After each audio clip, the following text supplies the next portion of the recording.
আসসালামু আলাইকুম, শুভ সকাল। আজ ৩০ আগস্ট ২০২৫, ১৫ ভাদ্র ১৪৩২ বঙ্গাব্দ, ৬ রবিউল আওয়াল ১৪৪৭ হিজরি।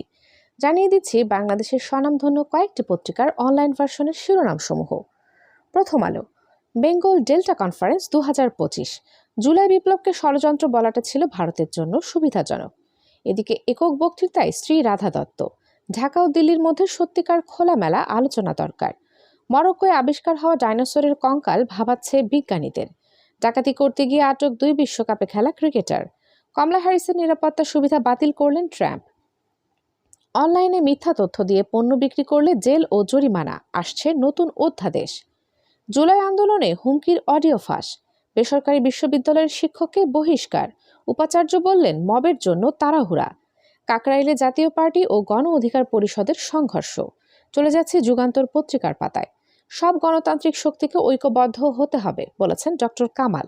অন্তর্বর্তী সরকার প্রথম থেকে জটিল অর্থনীতি পরিস্থিতিতে পড়েছে বলেছেন দেবপ্রিয়। মজু সাংবাদিকদের নিয়ে ওমামার মন্তব্যের তীব্র নিন্দা এমআর-এর।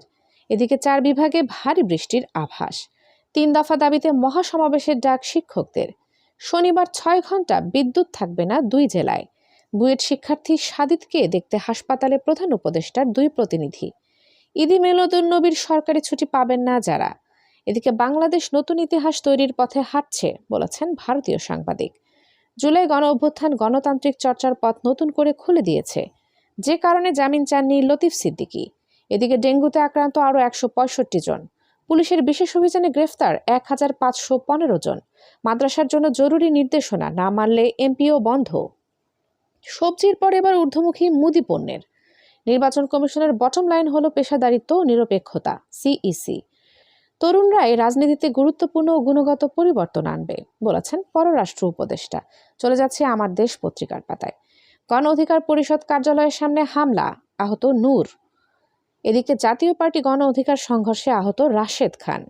আওয়ামী লীগের প্ল্যান বি কোন দল, জানালেন সার্জিস। নূরের উপর হামলার ঘটনায় আসিফ নজরুলের নিন্দা। আহত বুয়েট শিক্ষার্থীর খোঁজ নিলেন প্রধান উপদেষ্টা। এবার যুক্তরাজ্য ফেরত পাঠালো ১৫ বাংলাদেশিকে। র্যাব বিলুপ্ত সহ অন্তর্বর্তীকালীন সরকারের কাছে ১০ দাবি অধিকারের। আগামী নির্বাচনে রয়েছে নিত্য নতুন চ্যালেঞ্জ, সিইসি। চলে যাচ্ছি দৈনিক ইত্তেফাক পত্রিকার পাতায়। চাঁদাবাজি, দখলবাজি ও মব সংস্কৃতির নতুন প্রেক্ষাপট সৃষ্টি হয়েছে বলেছেন ডক্টর কামাল হোসেন। বিপ্লবীদের রক্তাক্ত করে আওয়ামী লীগকে ফেরানোর চেষ্টা সফল হতে দেব না বলেছেন হাসনাত। শি জিনপিং এর একটি গোপন চিঠিতে বদলে যাচ্ছে চীন ভারত সম্পর্ক। নূরের উপর হামলার প্রতিবাদে এনসিপির বিক্ষোভ। বুয়েট শিক্ষার্থী সাদিদের খোঁজ নিলেন প্রধান উপদেষ্টার ২ প্রতিনিধি। আইন শৃঙ্খলা বাহিনীর হামলায় আহত নুরুল হক ঢাকা মেডিকেলে। রাকসু নির্বাচন, ইতিহাসে প্রথম নারী ভিপি প্রার্থী তাসিন খান। সব শেষে চলে যাচ্ছে নয়াদিগন্ত পত্রিকার পাতায়। মনুষ্যত্বহীন অপরাধীদের বিচারের জন্য ঐক্যের আহ্বান তারেক রহমানের। জাপা ও গণ অধিকার পরিষদের মধ্যে সংঘর্ষ, সেনাবাহিনী মোতায়েন। চট্টগ্রাম বন্দরের এনসিটিতে কন্টেইনার হ্যান্ডলিংয়ে রেকর্ড। তরুণরাই দেশের রাজনৈতিক ভবিষ্যৎ পুনর্গঠন করবে বলেছেন পররাষ্ট্র উপদেষ্টা। মুমূর্ষু অবস্থায় চিকিৎসকদের অবজারভেশনে নূর। এবার গাজা সিটিতে হামলা শুরুর ঘোষণা ইসরায়েলি বাহিনীর। পদ হারালেন থাই প্রধানমন্ত্রী পেতংতার্ন সিনাওয়াত্রা। ইসরায়েলের বিমান হামলায় হাউসি প্রধানমন্ত্রী নিহত। জীবন ঝুঁকিতে পড়লেও অনিয়ম বরদাস্ত করা হবে না বলেছেন ইসি আনোয়ারুল। নুরুল হক নূরের রক্ত বৃথা যেতে দেব না বলেছেন হাসনাত আব্দুল্লাহ। নির্বাচন ফেব্রুয়ারিতে হচ্ছে, ঘাবড়াবার কিছু নেই বলেছেন আমির খসরু।